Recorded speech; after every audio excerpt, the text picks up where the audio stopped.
This conference will now be recorded.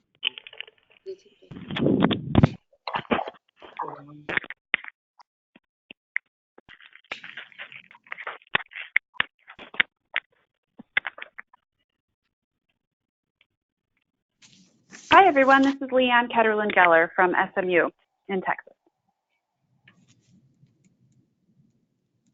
Hello. Hello, LeeAnn.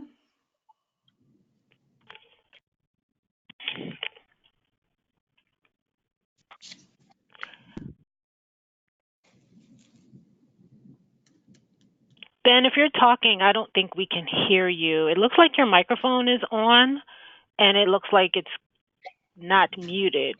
So if you're talking and we can't hear you, maybe you could type in the chat box and let us know. Okay, well, I am here. Can you hear me now? Yes. Yes. Okay, great. Yeah. Well, I think it's 1 o'clock, so we might as well get started. Nicole, are we good to go ahead? Yes, I started the recording. You're good to go. Okay, great. All right, well, on behalf of OSEP, welcome to everyone. Thank you for joining us today on this cross-cohort call with the module demonstration projects. This is our third call, and today's topic is going to be dissemination. Why don't we start just by checking in and seeing who we have. I heard Marian Wolf and Reinhardt from UCLA. Any other 2019 projects? Is Ohio Houston with us today? I'm Wendy Strickler from Ohio, Mount Joseph University. All right. Hi, Hello, Wendy. Wendy.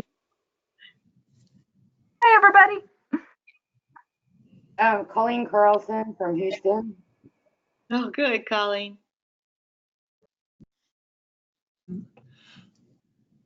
Okay. Anybody else from the 2019s?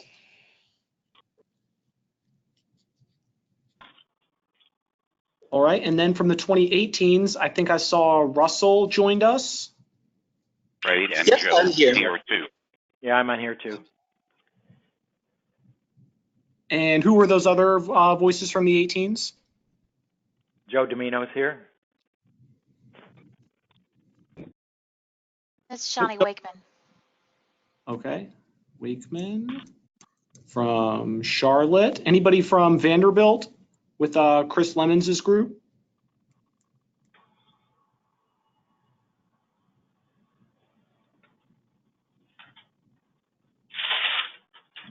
Okay, we'll go on to the 2017s. I heard Joe is here from the IRG group. Anyone else from them? Who Russell is. How you doing, Russell? Oh, good.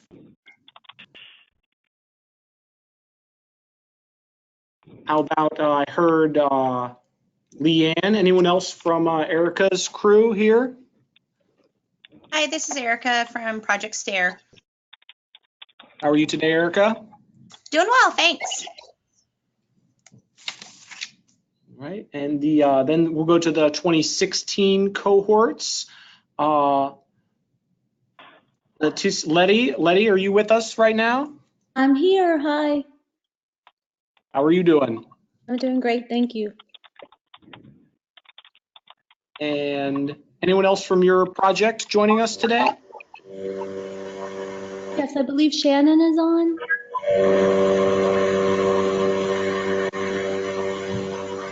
And just a quick reminder to mute your line. Particular platform, when you come in, everyone's going to be able to do audio controls. So please mute your line when you're not talking. And then we've got anyone from AIR with Linda Cavazos' group?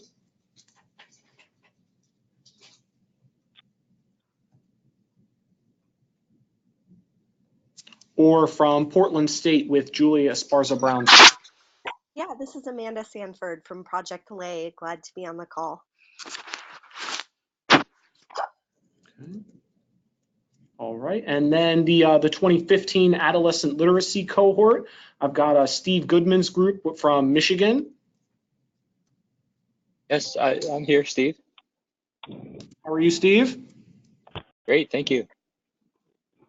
And then Sue Sears group. I'm here. Hi. Hello, Sue. And Sharon Vaughn's group from Texas. Yeah, Sharon's here. Hello. Jade. Sharon, how are you? Okay, Jade. Hi, it's Elizabeth Swanson from the University of Texas. All right. Okay, I think that just about covers everybody. How about folks? You hear me? Oh, yes. Yes, who is that? Julie Esparza Brown from Portland, Oregon. All right. Welcome, Julie. You. All right. And then how about folks from OSEP? In the room is Kristen Rhodes is with me. And anybody else joining remotely? Terry Jackson. Jennifer Coffey.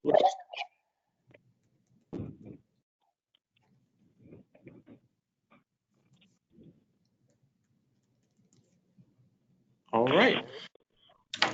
Okay, so we'll go ahead and move forward. It's 1:06. We've had a few people trickle in.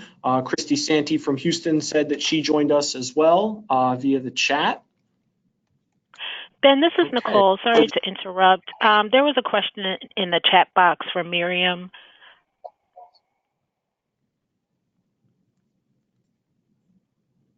I did not see it.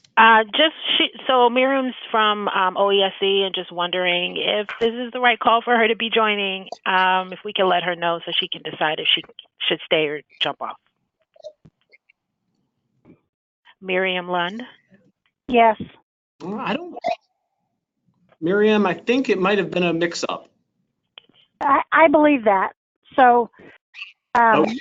I hope you have a great call, and I will talk to you guys later. Okay, thank you. Hi, yes, this is Tammy Proctor from OESE as well. It might be a mix-up on my part as well. That's very strange. Perhaps an Outlook issue. But I don't think you need to stay with us. Okay, thank you. Enjoy your call. All right, thank you. All right, so just a quick reminder to mute your microphone when you're not speaking. We've got a lot of people on the line, and it will obviously cause issues if we've got a lot of people unmuted. We want to start with the official GEPRA measure that deals with dissemination. Before I get into some of the details, Kristen, do you want to talk about the measure at all? I would love to talk about the measure. So, as you know, all of our program areas have measures that we report on to demonstrate the effectiveness of our programs. And so we have pulled model demonstration out of the TA and D program area and created our own model demonstration measure to address. And so not to get too, I'm going to get a little into the weeds here, but we currently have two measures that we're addressing. One is the current GEPRA measure, which is what you see on the screen now. And then there is a pilot measure, which we will not talk about today, but just to keep in mind that there is a pilot measure. And when your time comes for your projects to work on this GEPRA measure, your project officer will let you know in terms of data collection for this measure. But with the current measure on the screen, the reason why this is up here, and Ben will talk about it more, is that there is a dissemination component, which is why we wanted to show you this measure so you're aware of all of the aspects that are involved for a model demonstration project, including the dissemination components.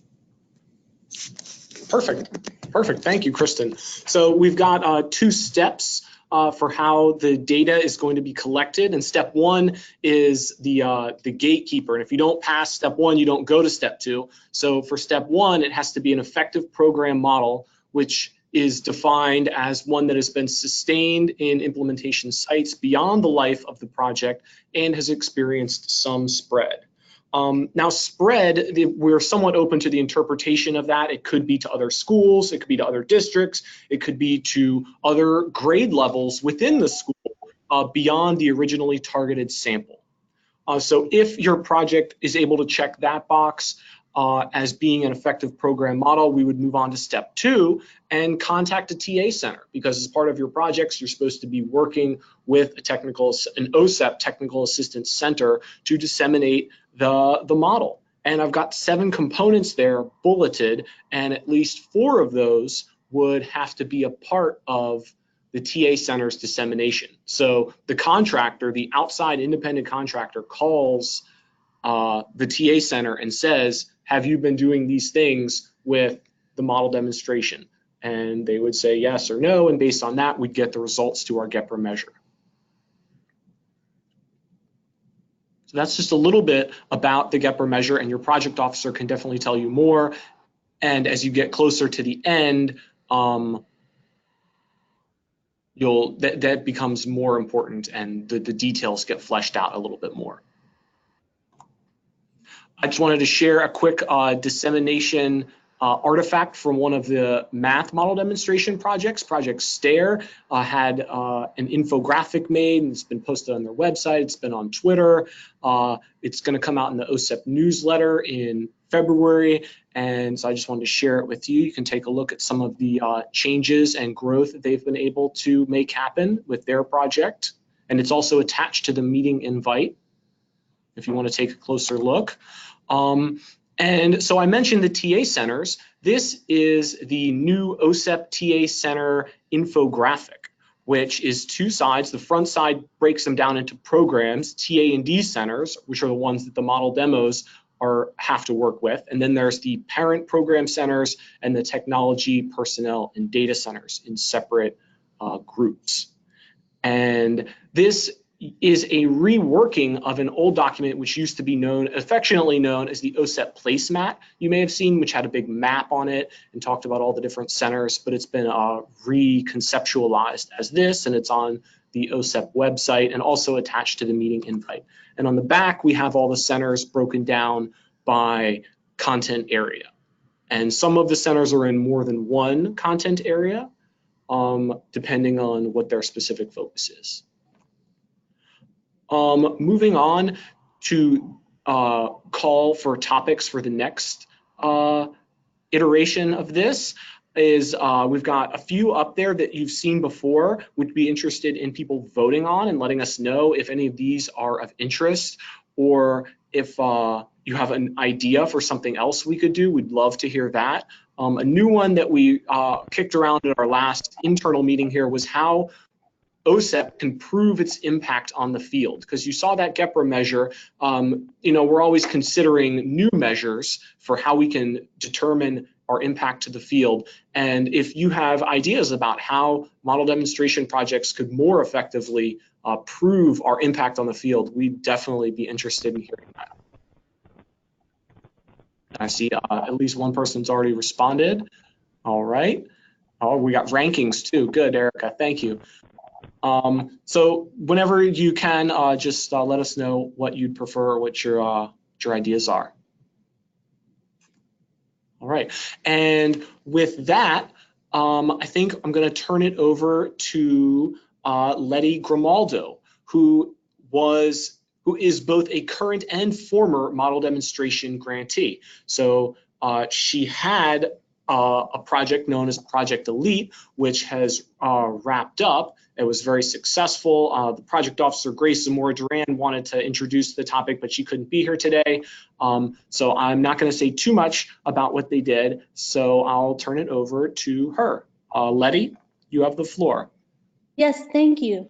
I'm happy to be with you guys today. Thank you so much for having me. And Shannon Giroir is also a co-investigator on the project. She is on our call, as well as Dr. Vaughn, who's also part of our call. So you have control of the slides. So would it be easy for just say next slide? We can move on. Yes, that'll work great. Okay, great. Thank you. So just a little bit about Project Elite. We are in our second iteration. The first iteration was working to improve literacy outcomes for English learners with and without disabilities in grades K through 3. And the second iteration is working with grades 3 through 5 within MTSS frameworks. We do operate within the Language for Learning Institute at the Meadow Center for Preventing Educational Risk at UT Austin. And we're part of one of 3 other model demonstration sites, one at AIR and one at Portland State. So next. I wanted to tell you a little bit about, I know we're talking about dissemination, and so I think it's important to talk about what we did at the front end that I think really worked well for us in ensuring that we had sustainability and dissemination moving through our project. So when we developed our component models for Project Elite, we created what we called a technical advisory group that included district leaders, school leaders, teacher leaders, and so we shared our expertise one with each other. So we went and we gathered data and then we created the model with them. So we had buy-in right off the bat because we were working collaboratively with the district on what their needs were and what the model components would be. And then we had teachers implement some of the model components and give us feedback. We were constantly evaluating the usability, the feasibility, the fidelity, and we used the PLC model that they already had in place to engage in these critical conversations to ensure that what we were doing were really useful for teachers and schools. We also developed a really strong bond with district leadership because we wanted to work within the frameworks that they already had within the school district and be able to enhance what they were already doing. And then we refined these components, and it's an iterative process. So this is how we went about it. Now, if you move to the next slide, we'll look at our professional learning model. So when we had these practices, we would do our formal training to all teachers, and then they had peer collaboration for practice refinement. We had coaching, observation, and feedback. For every campus that we had an instructional administrator that we were building capacity with throughout the entire time. So we trained the coaches, trained side by side with them with teachers, and then they also facilitated the observation and feedback within the PLCs with us. We also incorporated self-reflective videos because one of the things that we found is that we really saw higher fidelity with our model components when teachers were able to observe themselves through self-reflective video and come up with their own action plan and steps on how to improve their instruction. So it was differentiated professional learning, if you will. It was teacher-driven action planning, again, more coaching, observation, and feedback, and then an iterative process. Now, with that came some really high-quality tools and resources that we think are really valuable to the field that we collaboratively developed with our schools. Okay, moving forward. So these are some of the learnings that we had as far as professional learning was concerned and partnerships. With professional learning, we really learned that developing a partnership with our instructional leader really helped to build capacity and ensured more sustainability. We also created multiple opportunities for teachers to give us input in the dissemination of the professional learning. This really helped to build strong relationships and establish buy-in right off the bat because they really felt that, and they really were, their tools. They were refining them, they were implementing them in the way that it worked within their curriculum. We also engaged in various professional learning activities, classroom observations, feedback sessions, peer observations, coaching, and the self-videoing and self-reflection. So our PD wasn't all just sit and gets, it really was job embedded. And then we provide opportunities for discussion around the refinement of these instructional practices and establishing the next steps. As far as partnerships are concerned, one of the things we did a lot of work on the front end to have a really strong university school district partnership before we tried any reform efforts, in order for them, again, to just establish that buy-in so that they would really want to implement the tools that they made their own. And we engaged in the process of change after significant planning, buy-in, support had been embedded into our partnership through this technical advisory group. We continuously engaged classroom teachers in the discussions about the best methods. We were very careful not to say that you were going to have to do something more or something different. We really always looked at what are you already doing and what do we know about best practice that we can enhance that existing curriculum. And we always engaged the district and school administration in all of the planning, discussion, and sustainability implementation. And I think that that was one of the reasons, big reasons why we've had a high level of dissemination. Okay, next slide.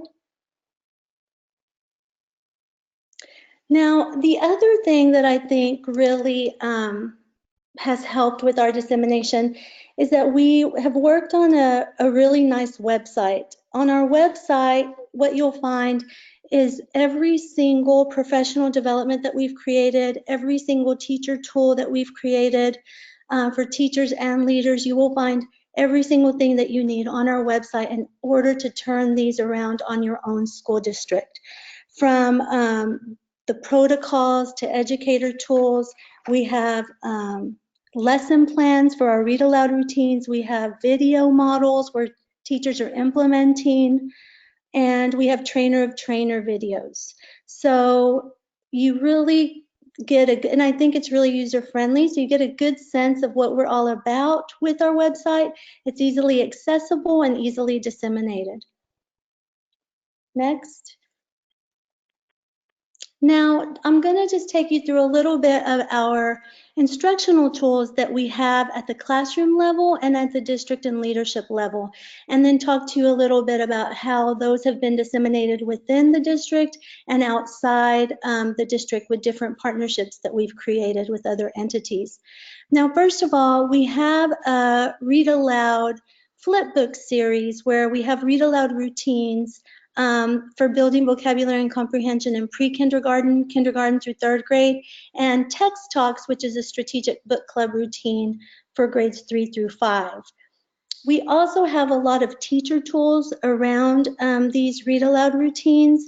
So this has been something that has been really popular and has been highly disseminated throughout our projects that we have seen have been really successful. One of the reasons I think, you know, we're very lucky in that we work at the Meadow Center because there are a lot of colleagues that have a lot of projects where these materials are also relevant. So we've been able to share these materials with our colleagues who then are able to incorporate them and implement them within their projects and disseminate our work as well. We have a great McPurr website where we've been highlighted. The University of Texas College of Ed has also highlighted our work before.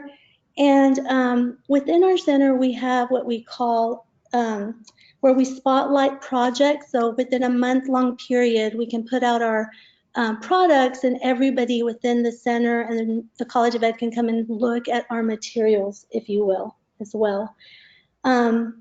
So those are just some of the things. And of course, whenever we present at a conference, we always try to bring all of our materials with us so that we can share them in our conference presentations. Okay, so the next slide, we have a couple of more teacher tools. We have what we're calling the teacher toolkit for increasing student engagement and accountable talk, with a lot of great strategies that teachers can implement very easily within their lesson plans to increase accountable talk and student engagement. And then we have our Read Aloud parent bookmark that mirrors or complements our Read Aloud routine, but is specifically for parents to work with their children at home on comprehension and vocabulary. Okay, next. Now, our school and district level instructional tools that we have, one of them that's also been really popular is the Implementing Structured Data Meetings, which is a way for the beginning of year, middle of year, and end of year to implement some really strong structured data meetings from an assets-based approach and have critical questions that has worksheets. And it's really just a user-friendly tool to be able to do this. And then our implementation manual. So the implementation manual is implementing a multi-tiered instructional model for ELs. And it really just goes through every single thing we've done in our project. And this is the first round, and we'll also be creating one for the second round. From the overview to the professional development, our tools and deliverables, our sustainability strategies, every single thing from A to Z on implementing the instructional model for ELs. Okay, next. And then finally, we have our practice briefs. Now, these practice briefs were done collaboratively with the other 2 model demonstration projects. We have the first 5, that's the first round that we did. And then the second round, we have 1 out and we have 4 more to go. And so these are practice briefs around effective strategies for English learners that are also readily available on our website that we disseminate everywhere we go, and that other projects have also used to disseminate as well. Okay, next. Now, one of the things that we had the opportunity to do is the Center to Improve Program and Project Performance, CIP, asked us in 2018 if we would actually do a study on our first round of Project Elite's model sustainment and spread. So we were able to go back into our campuses and actually see if what we had done in our work with grades K through 3, if they were still sustaining and disseminating those practices. So we did principal interviews, we did former classroom observations, we did teacher surveys, we did focus group interviews with teachers. And what we found is that from our project, these were the practices that were still being sustained and implemented. The enhancement of core instruction with the read aloud routine along with culturally responsive practices, the tiered supports and intensive intervention. They were still using the structured data meeting model that we had implemented.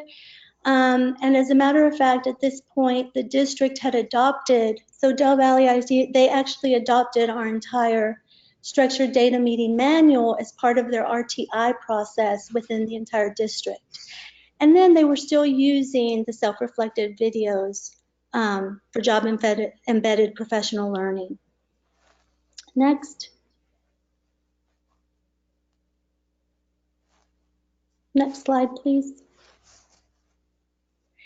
Now, when we looked at what the facilitators of successful dissemination we had that were helping us with this, what we found through the data that we collected was that really what was key for us was the consistency and capacity of site leadership. We found that if we had the principals that had stayed the same and they had a high level of capacity as far as our instructional administrators as well, that we had higher fidelity to the sustainability and dissemination of our work. We also found that they really felt that our tools and our products and the components of our model had high social validity and usefulness, and that they had a clear and high impact in their work with students. And they also felt that all of our tools were really clear and accessible, and they were user-friendly and easy to use and very easy to incorporate within the district mandates and the district curriculum that they were already asked to implement. Next. Now, these are just some of the dissemination outside of our project that we have had during our could be working simultaneously within the project and outside and after as well.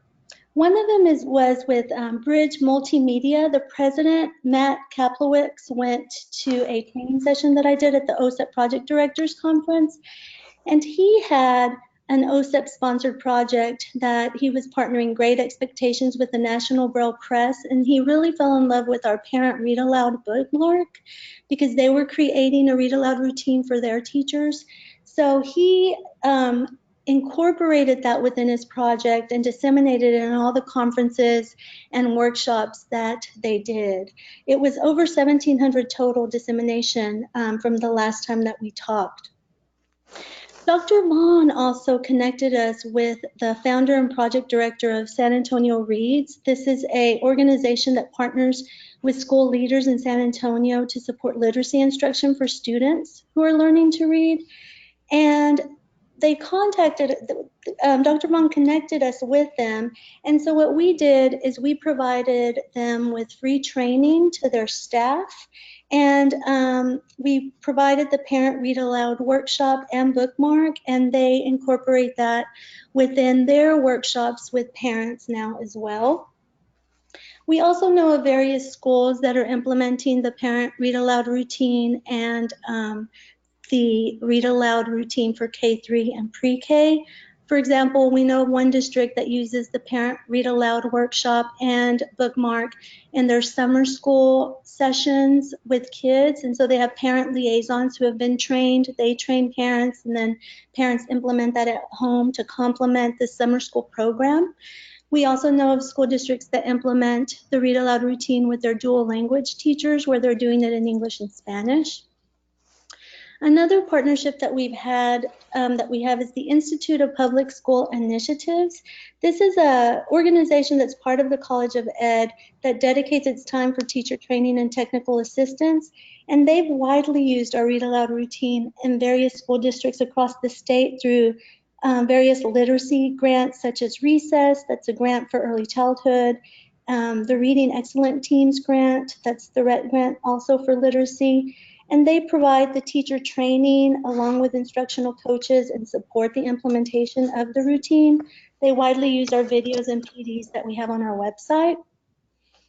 The Texas Literacy Initiative is another one, and that's funded by the Texas Education Agency, and they've used our PDs and Read Aloud routines across the state with districts that they supported.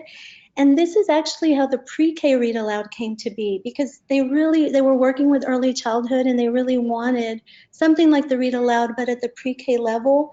So we partnered with them and we went out to a school district in Arlington, Texas, and we engaged in the same process that we did with our teachers and developed with those teachers the pre-K Read Aloud flip book. So that was really a neat experience. We also have the Building Capacity for Response to Intervention. That's another project at the Meadow Center that's funded by the state. And they use our structured data meeting manuals, and they have it on their website. We also had a lot of our materials in the Texas Literacy Achievement Reading Academies that were funded by the state that were done for kindergarten through third grade teachers. And one of our newest partnerships is the Subele Biblioteca Móvil in the Mexico City area. And this is actually a nonprofit organization that delivers books to schools in the very rural, mountainous schools where they don't have access to a lot of resources.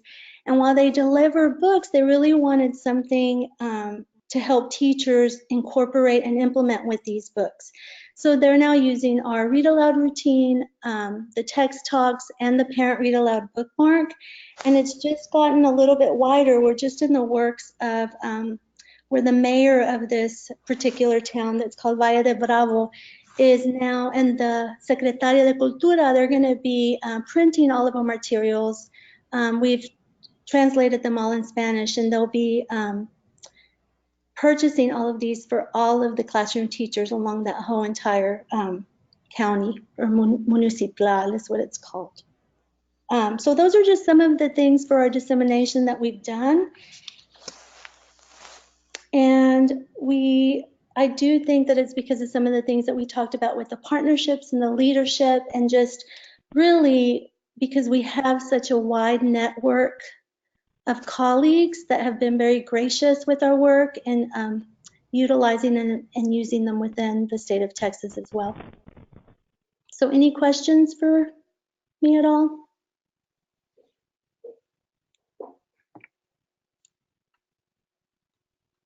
Okay, that's all I have. I have a question.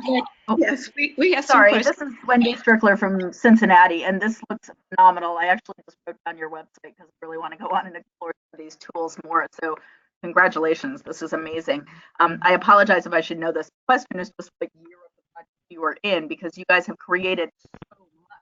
We are up for the 2019 cohort, so we are just at the beginning of trying to figure out these pieces, and I'm a little bit awestruck. I was just wondering how many years in you are in terms of this development and dissemination. Yes. Okay. So that is a really good question. So because of yes, these did not come out at the very beginning. We were in probably year 3 before we had the final products. Now this is our second round. So this is what, oh my gosh, it's 4 or 5. Maybe this is year 7 right now. So the newest tools are the text talks, the teacher toolkit, and what is the other one?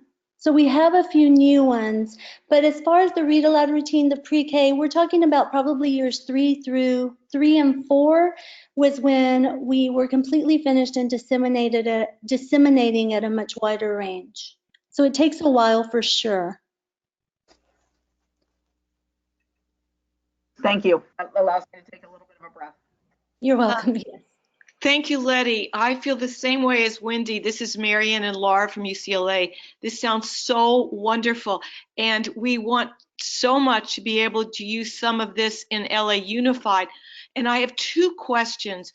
One is it possible, for example, to have you or someone from your group come to LA Unified and talk about this and be able to use some of your read aloud materials? That's the first question. And the second is, how did you use this with particular reading programs in the schools? Did you use this within a model that you were recommending? Did you only use what was there? For example, we want to be able to recommend particular structured types of programs. How did you use your work with relation to what was there or what you wished were there?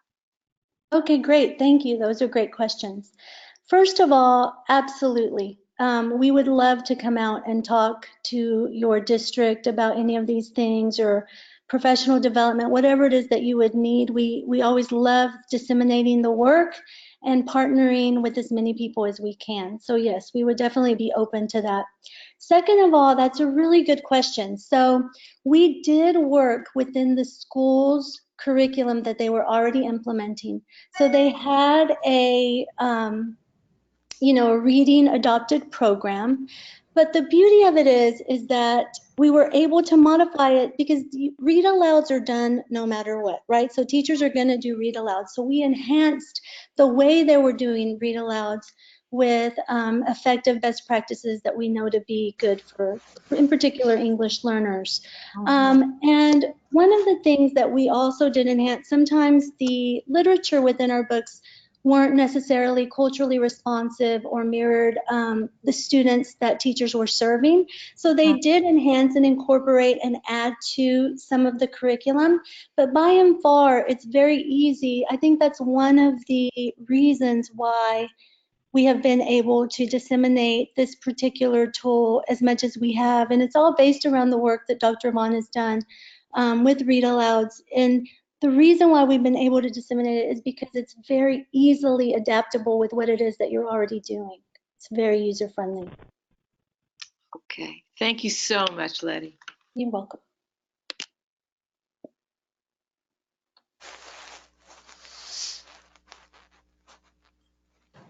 Any other questions for Letty?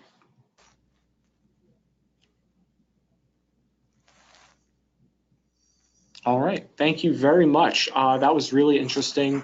I'm sure it inspired a lot of new thoughts, and we were definitely talking about it here in the room while we were muted. With You're that, welcome. I think we're no problem. So I think we're going to move on to the discussion and see if any of the other projects will weigh in on aspirations for their current project or what they've done for dissemination or are planning to do, how they plan on evaluating it, and what changes they might make based on today's discussion and particular innovative practices about putting the research into practice. So I think we can start. I think we've been starting with the 19s previously, but I think for this topic it makes sense to start with the projects that are furthest along. So I think we'll go in reverse order and start with another University of Texas project, the group led by Sharon Vaughn. Yeah, I mean, I think Elizabeth Swanson, who has really been the heavy lifter with this project, can probably describe even better. But we've, I don't know what I'm supposed to say, but we've focused on making sure that the work that we're doing has a translational component so that it can be, so that we can translate these findings for parents and teachers and that they can be utilized. And we actually rely not just on the OSEP funded project, but other work that we're doing so that we try to create sort of this woven thread of findings around adolescent literacy. And Elizabeth, I'm going to turn it over to you in case you wanted to be more specific. Sure, I can give a couple of examples because you're right, that is our kind of driving force. It's what we really think about as the purpose for our dissemination. And one of the things that really intrigued us early on is this opportunity to support parents of students with disabilities who often want information but don't have ready access to it. So in addition to several teacher research to practice briefs, we developed some 1 to 2 page parent flyers, is what we call them. And they're on all kinds of topics from, let's see, how to determine if my child's reading instruction is of high quality, how to help my child read multisyllabic words at home. I mean, they kind of vary, but they focus on issues and topics that our teachers that were involved in the model demo and our school leaders said, would be helpful in their communication with parents. Is there anything else, Sharon or Jade, that we should mention? Maybe just that our website has examples of these. So if you wanted to see them and wanted to download them, they're all downloadable and they're all free and accessible. This is Kristen Rhodes. I am the project officer for Sharon's grant. And when Sharon or Elizabeth or Jade sends me those materials, I send them out to the project officers for the parent programs here at OSEP. And then I'm responsible for Region B, which is essentially the southeast, Oklahoma, Texas, over to Florida and up to Virginia. And so then I go ahead and I send those materials on to those parent centers and ask the project officers for the other centers to distribute those to the OSEP funded parent training centers. So that's an advertisement. So if you have parent or family focused materials that you want disseminated, you can feel free to send them to me and I will send them to the appropriate project officers. And this is Jade Wexler. I just wanted to add that we've also done a number of just practitioner journal articles. So there's a number of them in Teaching Exceptional Children and Intervention in School Clinic. And so just as another outlet, it's kind of, I think Elizabeth described it once as kind of, there's a lot of low hanging fruit there where, we're developing all this professional development that we've got, everything. It was really not too difficult to turn those into some nice journal articles. So it's another idea, especially for some of the newer projects, maybe.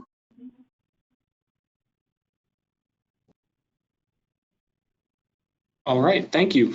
I think we'll go forward to the Michigan group. Steve, any discussion on this? Yeah, I just so appreciate the thoughtfulness in considering what the target audience is and how to be effective for it. So thinking about how we could do this is, again, really carefully thinking about who needs to know this information from what you're saying, and how do we put it in a form that's usable. I appreciate that, and we've got a lot of learning to do from you all. Thank you.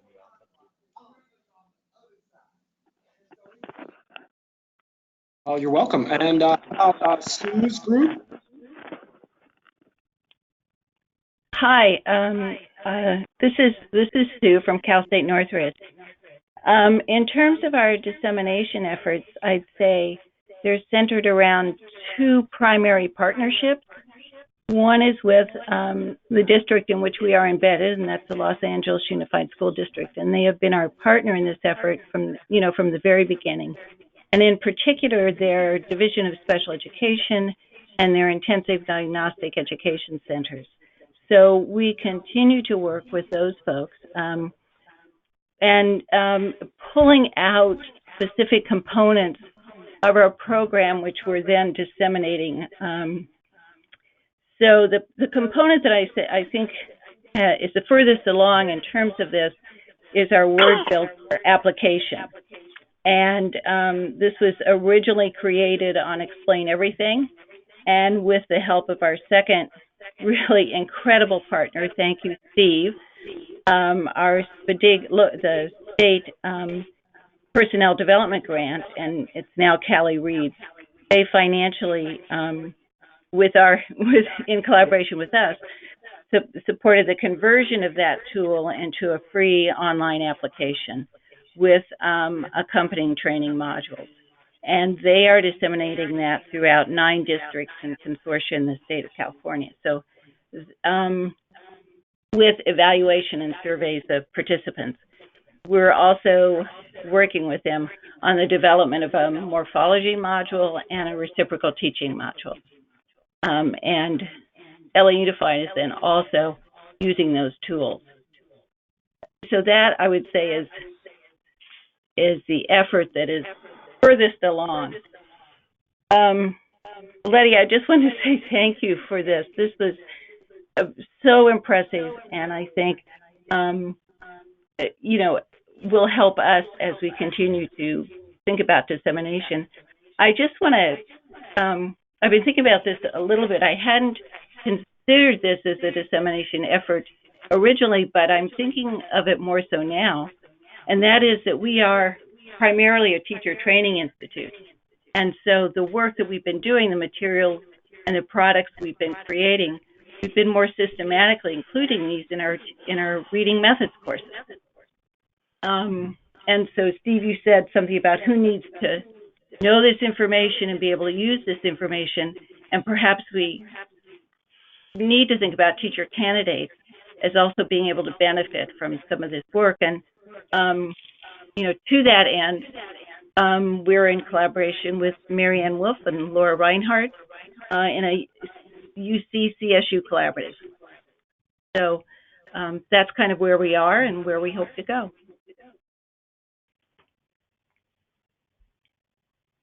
All right, excellent. Thank you, Stu, and all the other adolescent literacy middle and high school folks who just chimed in. I think we'll go to the 2016 group, the literacy outcomes for English learners with disabilities in grades 3 through 5, of which Letty is now a current member. And I think we can start with Julie and Amanda from Portland State. Okay, hello. This is Julie. Yes, it's great to be in a cohort with Letty's group because we get all kinds of outstanding ideas from them. This is our first round of our model demo, and we got a late start, so we're kind of a year delayed because of some district partner issues. But currently, we are in our third year, but the end of the funding cycle. We're hoping for no cost extension where we'll really focus a lot more on dissemination.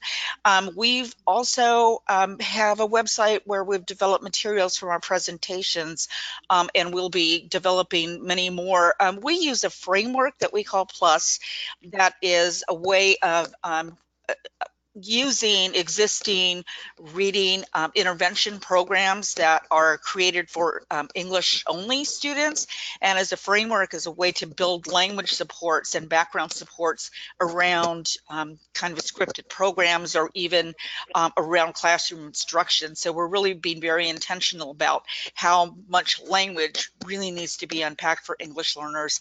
And we're, again, doing that through, we're creating videos that go up on our website and that will stay up, along with rubrics and observational protocols.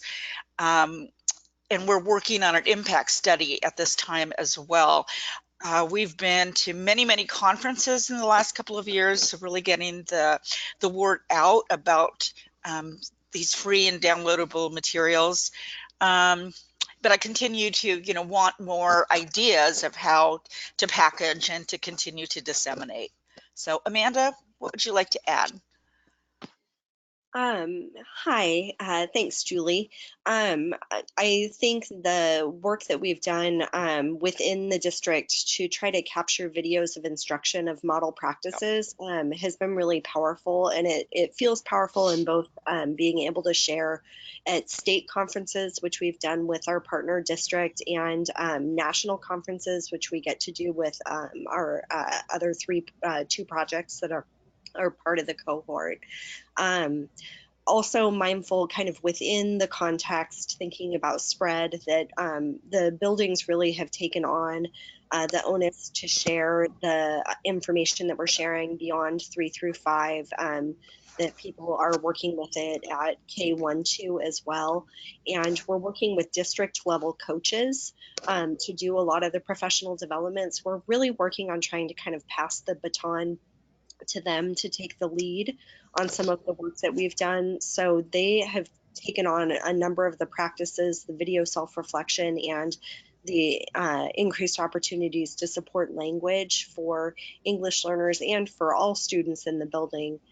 So we're working with their district level reading coaches, district level instructional coaches, so that the practices will go beyond what's happening in the schools to other schools. The other thing that's really cool is the district that we're working with is also our state level response to intervention coordinating district. And so we're able to scale that up and kind of support dissemination through sharing at their conference, but also kind of sharing with their leadership, so that the needs of English language learners can be kept at the forefront when they're thinking about professional development. Thank you. And I think another component of the project that we haven't really discussed is looking at the whole disproportionality in special education of ELS issue, working with district leaders that are now we're connecting with state level in terms of looking at the policies and practices for qualification of ELS for special ed. I think that's it for us. Okay, great. Thank you. We're going to jump to the 2017 cohort that was working to improve algebraic reasoning for students with disabilities. And why don't we start? This is Linda. Yes. I'm part of the 2016 cohort also with Julie and Letty.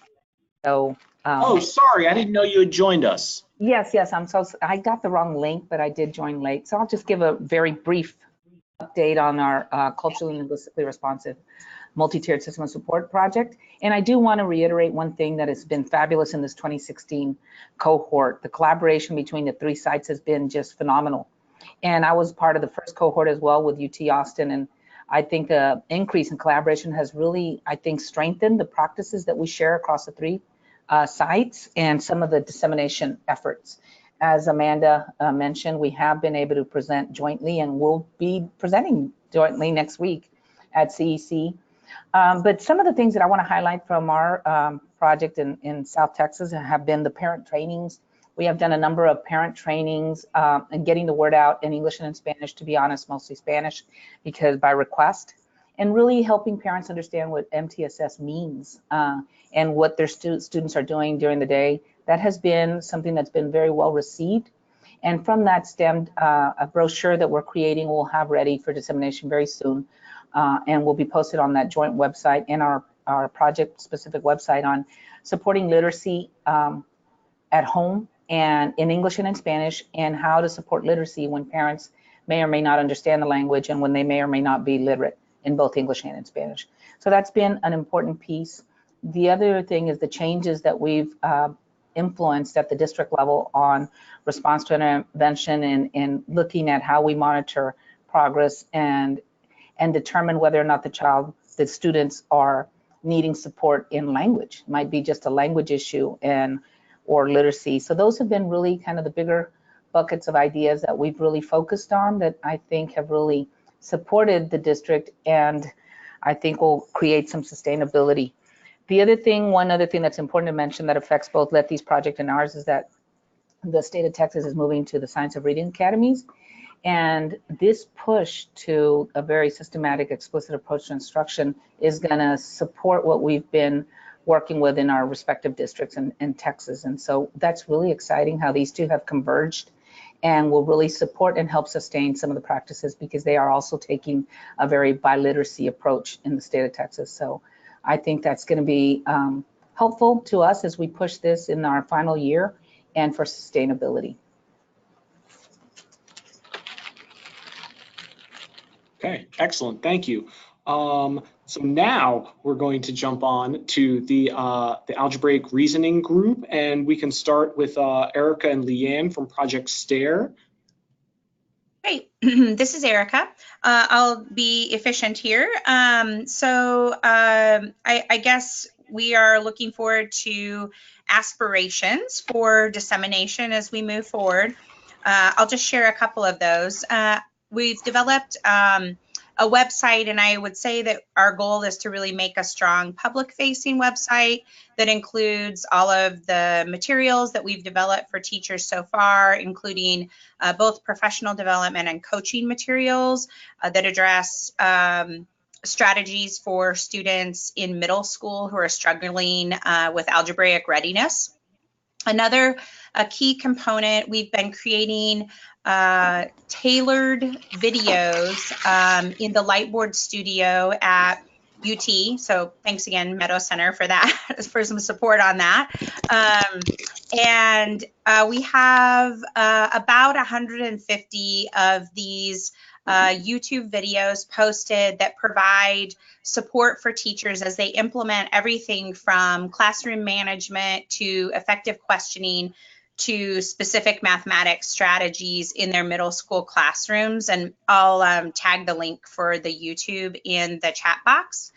We're looking forward to, and we have already been collecting outcome data on hits and likes, interaction with those videos. We use them with our current teachers.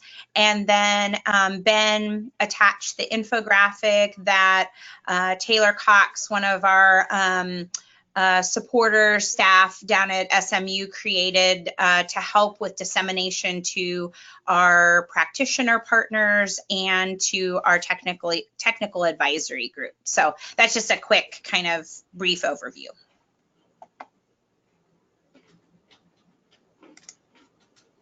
Okay, great.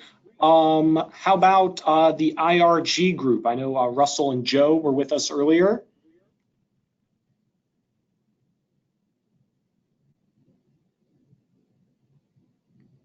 Russell or Joe, are you still with us?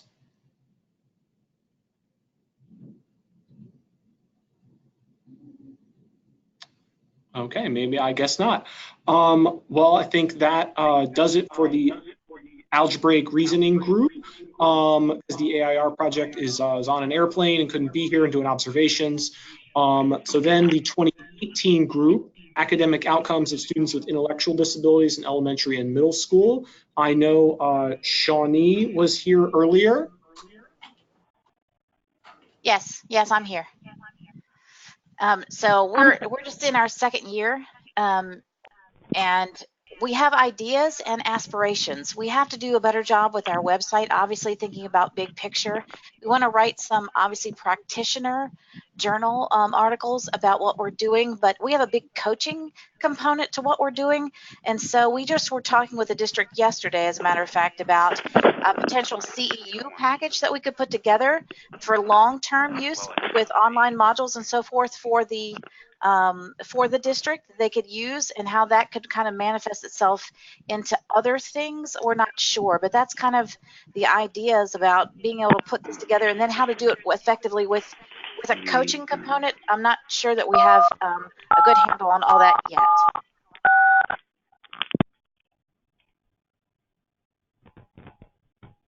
Okay. Thank you, Shawnee. How about Russell's group from Kansas? Yep. Hi, everybody. I'm the other Russell today. We are similar to Shawnee, obviously, in kind of early phases about thinking about dissemination. One of the things that I was interested to hear Letty talk about, though, that we've also kind of adopted as part of our project frame is actually having a very strong project advisory committee that includes both teacher leaders and LEA and actually area education agency staff to help us think through some of our strategies for thinking about what dissemination is going to look like in the out years. We've also been doing some sort of preliminary work, including a project website and a CEC presentation, which we'll be at next week. But other than that, it's been real helpful actually to hear sort of multiple project perspectives on facing some of these issues today. So thanks. No problem. And I think Marianne already chimed in for the UCLA group. So Christy, do you have any comments or responses to today's discussion? So we are partnering with LDRC, Jack Fletcher, Dave Francis, and people at the Meadows to disseminate our information once we get that far in the project. So we do have dissemination plans. We have a website that's that we have been granted access to that will help make our products more widely available to the people who would need to see them. Benjamin, I just wanted just to add one more thing from the UCLA group. Not only are we working with Sue Sears and our other new cohort groups, we are also, in terms of dissemination, beginning a first special issue with Carol Yago in California English to describe the effect of both the collaboration and the OSEP grant in bringing the science of reading in very particular ways to schools in Southern California. So that's one of the first things that we're going to be doing this fall. Excellent, thank you. And then our last project is, but not least, is the group from Ohio. And we had Wendy on with us earlier. Yep, I'm still here. I have very much appreciated hearing all of the ideas from others. I would say at this point in our first year, we are definitely early. But we're having a hard time hearing you. Oh, let me try to lean in. Any better? A little bit. A little bit better? Much. Not much or much, sorry. Very much. Thank you. Okay. I'm holding my closer. I don't know why that would be different. I would say at this point probably two main partnerships going with our advantage. The most significant one is that we both stand Ohio Department of Education and Joseph University as an Institute of Higher Ed, as well as University of Cincinnati for program evaluation. And so we are already partnering with ODE, who is working statewide to bring forth the science of reading in some very fundamental ways, and developing a structure of dissemination with literacy leaders across the state, so that as we develop our tools and process and procedures, we will be engaging in the trainer opportunities with those literacy leaders, regional literacy leaders. So that's a big piece. And then just in the last 2 weeks, the other step we have taken is actually to create an advisory. As we're creating these tools, we're involving in kind of the feedback, district colleagues who are reading specialists, members of some of the local branches from the International Dyslexia Association, so that we're developing tools which can be disseminated and distributed within the schools that are prescriptive enough to give guidance, but still able to be contextualized.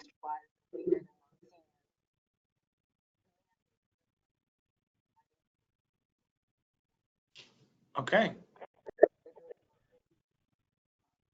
Oh, I think we lost you again. Oh, I would say right now those are our two big modes of disseminations, and there are websites and other pieces attached to those that are in the works. Okay. Thank you very much. And thanks to everybody. We went a little bit over, so I think we'll wrap things up pretty quickly. Just remember that we started this with talking about the GEPR measure that gets the data gets reported to Congress and is a very high stakes measure for OSEP. So we really take the dissemination seriously, and that's why we took the time to share some examples and hear from everybody and put our heads together about how we can make this a better program and to share some of the amazing things that have been going on. So with that, I will say thank you very much and have a great day. Thank you. Thank you, everybody. Thank you all.